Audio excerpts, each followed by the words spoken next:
Hello everyone to the Jewish Week Online. I'm your host, Aaron Herman. Since the Pew Study came out, people are wondering how we can really be effective in engaging young Jewish adults. We had the opportunity to speak with the staff and alumni of Szarvas, a unique summer camp in Hungary. Let's take a closer look. So tell us why you decided to go to Szarvas. I was extremely interested in this opportunity to go meet people from Eastern Europe, a place where I had no idea about, nothing about. But what happened in Szarvas, the experience I had, completely went beyond and above my expectations. It was so I really just went there on a point of interest, but what I learned and the experience I had was so much more than that. So I had actually come from spending the year in Israel with my family and going to an all-Israeli, all-girls school, and I thought this would be a really good way to kind of get more of a context. I had America, and I had experienced a lot of Israeli Judaism, and I wanted to understand more about different groups around the world that I really had no idea about. One of the great things about doing like a peer group program, there's a lot of unique Jewish experiences. Share a short story of something that was like you're taking away from the program.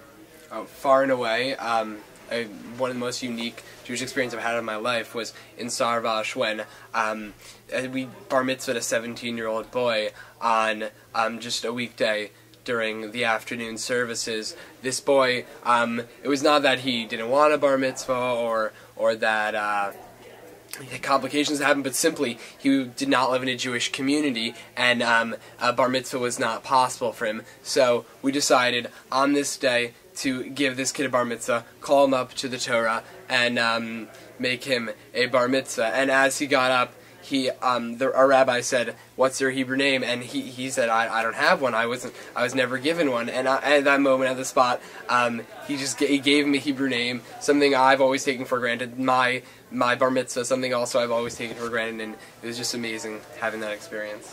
So mine was I kind of like walked in halfway through Kabbalat Shabbat, and there was one spot open by this little girl, and she had this big siddur on her lap. She had no idea what was going on. She looked really confused. She wasn't sure. She was like at a concert and she was allowed to sing along.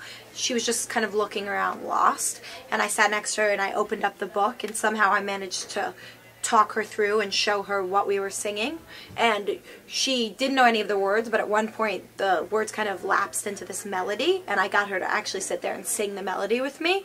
And then she got up and danced around with me and a couple other girls, and afterwards we lit candles together. And it was just amazing watching her go from point A, where she was so confused, to point B, where she actually felt like she had a place in all of this.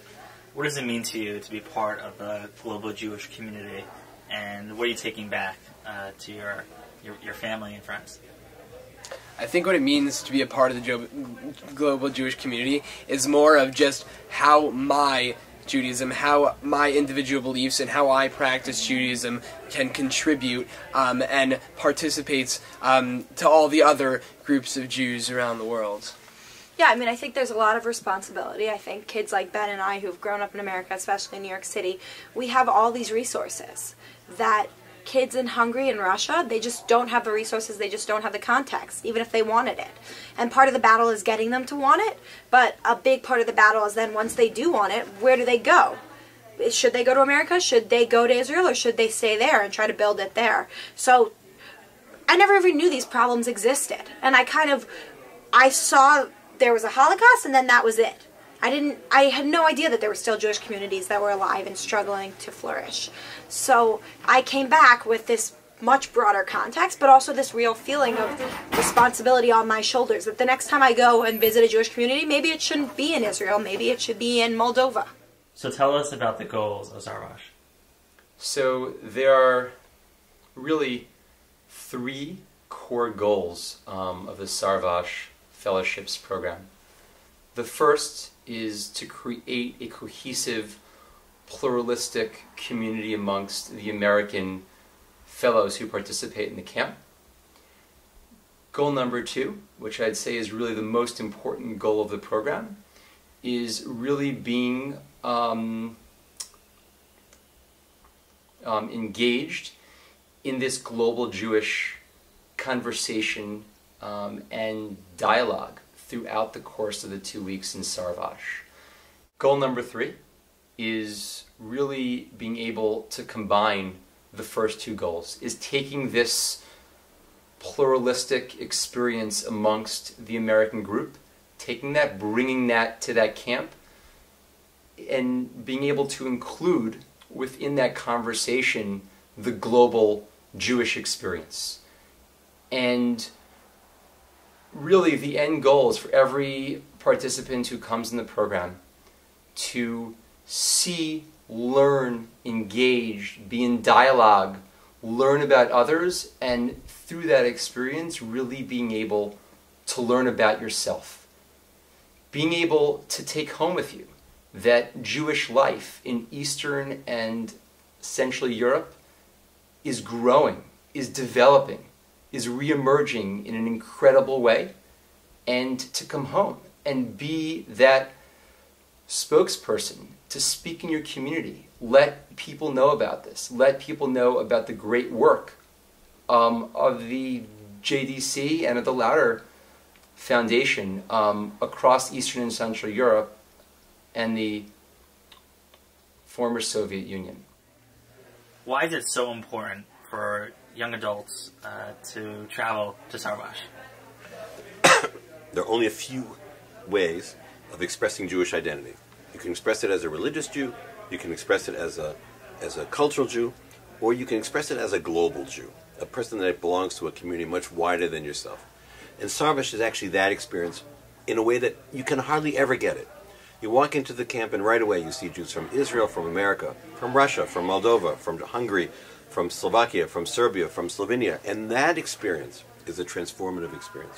You begin to understand yourself as part of a worldwide community, and that worldwide community also has values, values of prosperity, and values of intellect, and values of drama, and values of really caring, deeply caring one Jew to another.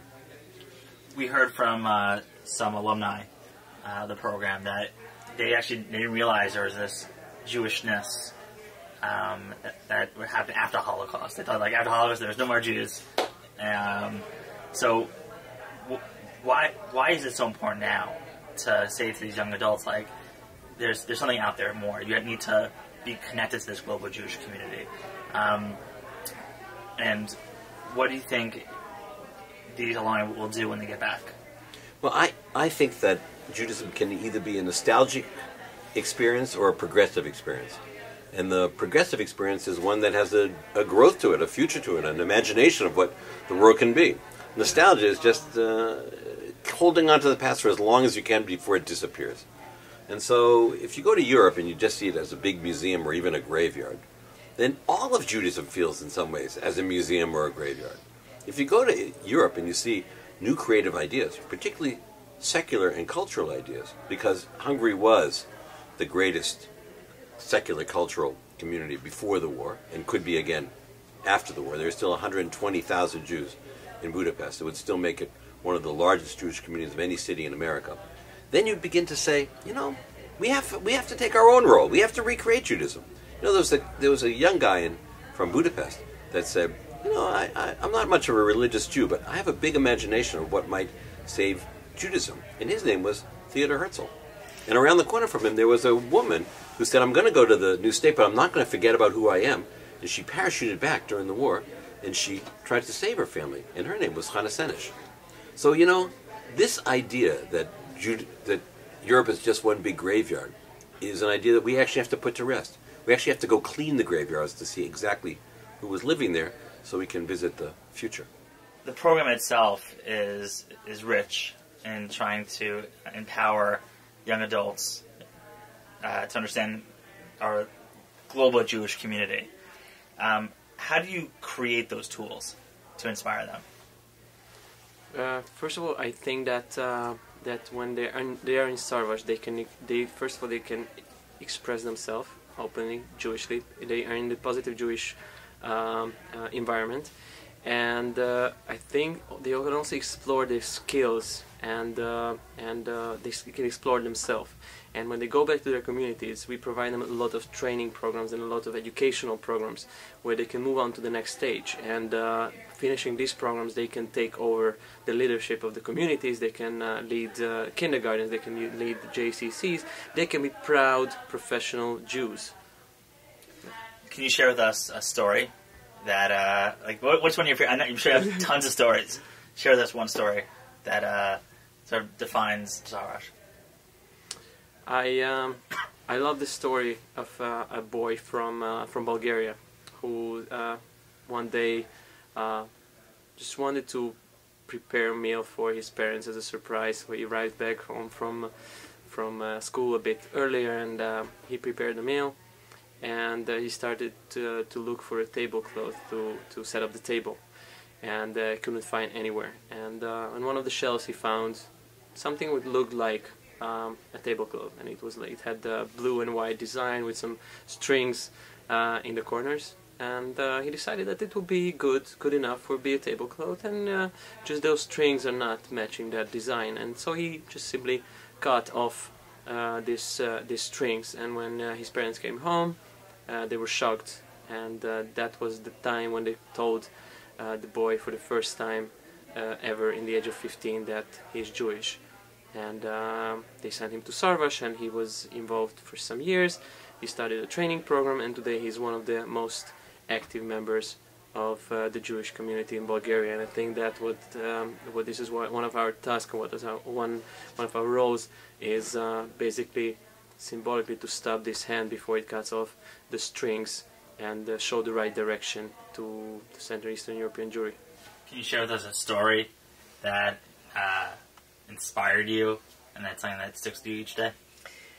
Every day, watching these small children from Poland and watching kids, and a little girl in Romania, I went in her bunk and she said, "My grandma told me I can only be Jewish when I come to my Szarvas, and I wait all year to be Jewish and come to my camp. And my grandma tells me I only can be Jewish and tell people I'm Jewish only when I'm at Szarvas." As you can see, Camp Szarvas is a really unique program which helps build the identities of future Jewish leaders and connect Jews from around the globe.